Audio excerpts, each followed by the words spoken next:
नमस्कार, मी ज्ञानदा कदम. प्रभू श्रीरामांच्या पावन नगरीतनं पुन्हा एकदा माझा नमस्कार आपल्या सर्वांना. मोहनबुवा रामदासी आपल्यासोबत आहेत आणि महाराष्ट्रातनं ज्या निमंत्रित व्यक्ती आहेत त्या व्यक्तींपैकी एक मोहनबुवा आहेत. समर्थांचे भक्त आहेत, गाढे अभ्यासक आहेत. आपण मोहनबुवांना विचारूयात की त्यांचा अनुभव अयोध्या नगरीमध्ये येण्याचा कसा आहे. आणि सगळ्यात आधी पहिली प्रतिक्रिया, निमंत्रण मिळालं आणि ऐतिहासिक क्षणाचं साक्षीदार होण्याचं सौभाग्य तुम्हाला. बरोबर. जय श्रीराम. खरं तर अयोध्येचं निमंत्रण येणं हे आपल्या आयुष्यभराची झालेली रामसेवा आणि समर्थांची सेवा ही रामरायांच्या चरणी समर्पित झाली असा माझा स्वतःचा भाव आहे.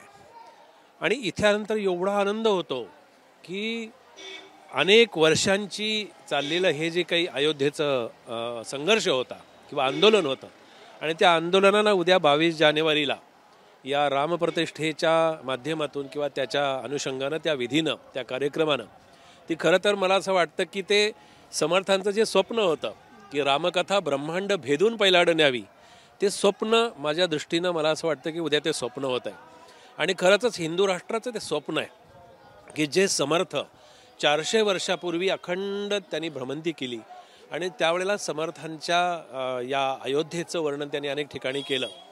तोच आनंद आम्हाला झाला की इथे आल्यानंतर खूप आनंद मिळतोय. समर्थांनी ते अयोध्येचं वर्णन नेमकं कसं केलं आहे, म्हणजे रामदास स्वामींचं ते वर्णन कसं? अयोध्येचं वर्णन करताना समर्थ संप्रदायातला एक फार मोठा सुंदर श्लोक आहे. त्याच्यामध्ये ते असं म्हणतात की स्वरूप संप्रदाय अयोध्या मठ, जानकी देवी श्री रघुनाथ दैवत, मारुती उपासना नेमस्त, वाढविला परमार्थ रामदासी. म्हणजे मला हे सांगत असताना माझ्या अंगावर ते रोमांच आहेत की ज्या समर्थांनी हे मारुतरायांचं वर्णन केलं, रामरायांचं वर्णन केलं आणि ते वर्णन आज योगायोगानं या हनुमानगढीच्या या सुंदर अशा पवित्र वातावरणामध्ये किंवा या परिसरामध्ये मला करायला मिळतंय. आणि त्याचं वर्णन समर्थांनी केलं की स्वरूप संप्रदाय अयोध्या मठ, जानकी देवी श्री रघुनाथ दैवत, मारुती उपासना नेमस्त, वाढविला परमार्थ रामदासी. ते समर्थांनी या अयोध्येचं वर्णन केलेलं आहे. आणि आपल्या महाराष्ट्राला खूप मोठी संत परंपरा लाभली आणि संत तुकाराम महाराज असोत, रामदास स्वामी असोत, यांच्या त्या सगळ्या रचनांमध्ये राम आपल्याला वेळोवेळी भेटत राहतो, काही ना काहीतरी देत राहतो, शिकवत राहतो रामभक्तांना या सगळ्या रचनेमधनं. आणखी एक विचारायचं होतं की रामदास स्वामींचा जो सगळा काळ होता तो परकीय आक्रमकांचा काळ होता. तेव्हा देव, धर्म या गोष्टी सांभाळणं, जतन करणं हे खूप एका अर्थानं अवघड गोष्ट बनलेली होती. तर समर्थांनी ते कार्य सिद्धीस कसं?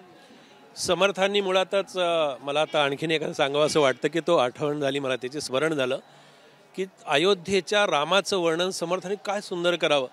ते असं म्हणतात की छत्र सुखासनी अयोध्येचा राजा, नांदतसे माझा मायबाप, माझा मायबाप त्रैलोकी समर्थ, सर्व मनोरथ पूर्ण करी, पूर्ण प्रतापाचा कैवारी देवाचा, नाथा अनाथांचा स्वामी माझा, स्वामी माझा राम, योगिया विश्राम, सापडले वर्म थोर भाग्य, थोर भाग्य ज्याचे राम ज्याचे कुळी, संकटी सांभाळी भावबळे. हा वर्णन करण्याचा मला मुद्दाम अभंग सांगायचा होता. खरं तर समर्थांनी त्या काळामध्ये जे 1632 ते 1644 या काळामध्ये समर्थांनी पायी भारत भ्रमण केलं आणि त्याच्या आधी समर्थांनी अधिष्ठान म्हणून 12 वर्ष टाकळीला पुरस्चरण केलं. आणि सामर्थ्य आहे चळवळीचे जो जो करील तयाचे, परंतु ते भगवंताचे अधिष्ठान पाहिजे. आणि म्हणून समर्थांनी ते रामाचं अधिष्ठान ठेवलं आणि रामाचं अधिष्ठान ठेवून समर्थांनी पायी भारत भ्रमण केलं. आता रामाचंच का ठेवावं, तर त्या काळामध्ये वारकरी संप्रदाय मोठ्या प्रमाणात होता, आजही आहे आणि भविष्यातही राहणारच आहे. पण राम हे या सृष्टीतलं चैतन्य आहे, राम ही एक शक्ती आहे, राम एक सामर्थ्य आहे, राम एक चेतना आहे. आणि ती प्रत्येकाच्या मनामनामध्ये, प्रत्येकाच्या अंतःकरणामध्ये, प्रत्येकाच्या रोमरोमामध्ये समर्थांनी जागी केली. समर्थांनी संघटन केलं आणि धर्म जागृत केला. आता धर्माचं स्वरूप समर्थांनी इतकं व्यापक दिलेलं आहे. आपण जे हिंदू, मुस्लिम, ख्रिश्चन, पारशी वगैरे असे जे काही धर्म म्हणतो ना, हे कळत धर्माच्यात एक शाखा आहेत. पण समर्थांनी जे धर्म जो सांगितला की तो धर्म होता स्वरूपामध्ये स्वतःच्या राहणं, आपल्यामध्ये तो राम जागा करणं आणि आपल्याला सगळ्या सृष्टीमध्ये राम दिसणं, हा समर्थांचा धर्म होता. आणि इथे अयोध्येत आल्यानंतर ते राम चराचरात आहे, राम मनामनात आहे, त्याची आपल्याला पावलोपावली अनुभूती येते. म्हणजे हजारोंच्या संख्येनं रामभक्त इथे आलेले आहेत आणि त्यांच्या प्रत्येकाच्या डोळ्यात रामाला भेटण्याची आस आहे, मनामध्ये रामाची भक्ती आहे आणि त्याच शक्तीनं त्यांची पावलं पुढे चालली आहेत। आणखी एक गोष्ट की हनुमानगढी परिसरामध्ये आहोत आणि समर्थ रामदास स्वामींनी बलोपासनेला खूप महत्त्व दिलं की अंग मेहनत करा आणि पहिल्यांदा म्हणजे स्वतःचं शरीर जपा आणि मग भक्ती मार्गाचा अवलंब। तर आपल्या इथेच पाठीमागे हनुमानगढी आहे, हनुमानजी शक्तीचे उपासक, शक्तीची देवता। तर समर्थांच्या या गुणाबद्दल काय सांगाल बलोपासनेची? समर्थांनी ही बलोपासना करत असताना किंवा सांगत असताना समर्थांचं एक वैशिष्ट्य होतं ज्ञानदा, की समर्थ ज्या ज्या ठिकाणी जायचे त्या त्या ठिकाणी मारुतरायांची स्थापना करायचे। आता ते केवळ मंदिर म्हणून, केवळ पूजा अर्चेसाठी, केवळ तिथे उपचारासाठी अशा अर्थानं नव्हे, तर ते करायचंच आहे, ते करावंच लागतं मंदिर म्हटल्यानंतर। पण समर्थांना त्या ठिकाणी सगळ्या तरुणांचं, युवकांचं संघटन साधून तिथे मारुतीच्या उपासनेचा सगळीकडे प्रचार प्रसार करायचा होता। समर्थ स्वतः 1200 सूर्यनमस्कार घालत होते आणि ज्या ज्या ठिकाणी मारुतीची स्थापना होत होती, असंख्य ठिकाणी समर्थांचे मारुती आहेत। आपल्याला आश्चर्य वाटेल किंवा कदाचित लोकांना माहिती असेल नसेल मला माहीत नाही, पण समर्थांनी शरयूच्या तीरावरती मारुतरायांची स्थापना केलेली आहे आणि ती त्या काळात केलेली आहे। म्हणजे रामाचं मंदिर तेव्हा होतं, समर्थ जेव्हा इथे आले होते अयोध्येमध्ये तेव्हा ते रामाचं मंदिर होतं जुनं प्राचीन, आणि त्या काळामध्ये तिथे समर्थांनी शरयूच्या तीरावरती मारुतरायांची स्थापना केलेली आहे आणि तो मारुतराया समर्थांनी चिरंजीव करून ठेवलेला आहे। चिरंजीव याचा अर्थ की भविष्यात सगळ्यांना हा बलोपासनेचा संदेश द्यावा, युवकांना शक्ती संवर्धन करण्याचं ताकद त्याच्यामध्ये मिळावी आणि त्याच्यासाठी समर्थ स्वतः 1200 सूर्यनमस्कार करून स्वतः त्यांनी ती शरीर संपदा साठवलेली होती। असे समर्थ मारुतरायांचे उपासक होते। करुणाष्टक हा भक्तीचा म्हणजे सर्वोच्च आपण त्याची पूर्तता म्हणू की जी करुणाष्टक समर्थ रामदासांनी लिहिलेली आहेत, तर त्या करुणाष्टकामधल्या काही ओळी आज इथे अयोध्येमध्ये रामजन्मभूमीत आल्यानंतर स्मरतात का, ज्यांना आपण शेवट करू आपल्या आजच्या चर्चेचा? चालेल चालेल।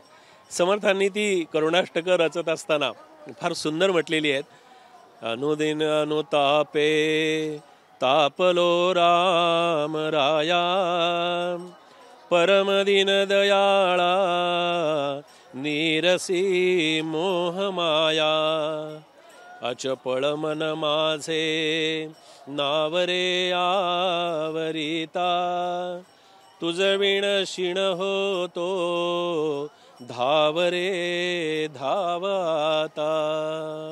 अशी फार सुंदर समर्थांनी एक करुणाष्टकाची रचना केली आणि मला मुद्दाम सांगायला एक आनंद वाटतो की नुकताच जसं आपण आता बलोपासनेचं पाहिलं सांगितलं मी, त्याला अनुसरून एक समर्थांच्या 11 मारुती आहेत की जे समर्थांनी सातारा, सांगली आणि कोल्हापूर जिल्ह्यात स्थापन केले।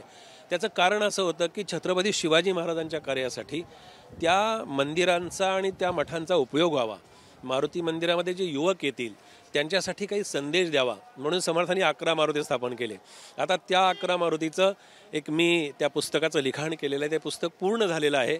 पुस्तक सध्या ॲमेझॉनवरती उपलब्धही आहे आणि त्याच्यामध्ये असा एक प्रयत्न केलेला आहे की त्या 11 मारुतींची 11 स्तोत्र आहेत वेगवेगळी।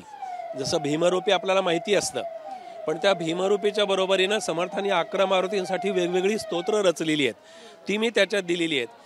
आणि आता आणखीन आधुनिक त्या हे करून म्हणजे लोकांना सगळ्यांना ते करता यावं याच्यासाठी कोणत्या मारुतीचं कोणतं स्तोत्र आहे ते मी त्या पुस्तकामध्ये दिलेलं आहे आणि त्या पुस्तकामध्ये QR कोड दिलेला आहे की त्याला तुम्ही स्कॅन केल्यानंतर ते स्तोत्र कसं म्हणायचं, कोणतं स्तोत्र आहे ते माझ्या आवाजामध्ये आपल्याला ऐकायला मिळेल। असा एक प्रयत्न त्याच्यासाठी मी केलेला आहे। खूप सुंदर आणि आपलं पुन्हा एकदा अभिनंदन। ऐतिहासिक क्षणाचे साक्षीदार होण्याचं दुर्मिळ लोकांना भाग्य लाभलेलं आहे, त्यातले आपण एक आहात। मनापासून आभार संवाद साधल्याबद्दल। जय जय रघुवीर समर्थ। या सगळ्या परिसराचं किंवा वातावरणाचं, अयोध्येचं ABP माझानी या सगळ्या अशा वातावरणात येऊन जे काही प्रचार प्रसार जे काही त्यांनी साध्य केलेलं आहे आणि हे सगळ्यांच्यापर्यंत पोहोचवण्याचं आपण फार मोठं ABP माझ्याच्या माध्यमातून हे कार्य होतंय, झालेलं आहे। त्याबद्दल मी ABP माझाला अंतःकरणपूर्वक धन्यवाद देतो। जय जय रघुवीर समर्थ। धन्यवाद, पुनश्च आभार। आणि या सुंदर संवादानंतर कॅमेरामॅन प्रशांत मानेसह मी ज्ञानदा कदम आपली रजा घेते अयोध्येतनं। धन्यवाद। ABP माझा, उघडा डोळे बघा नीट।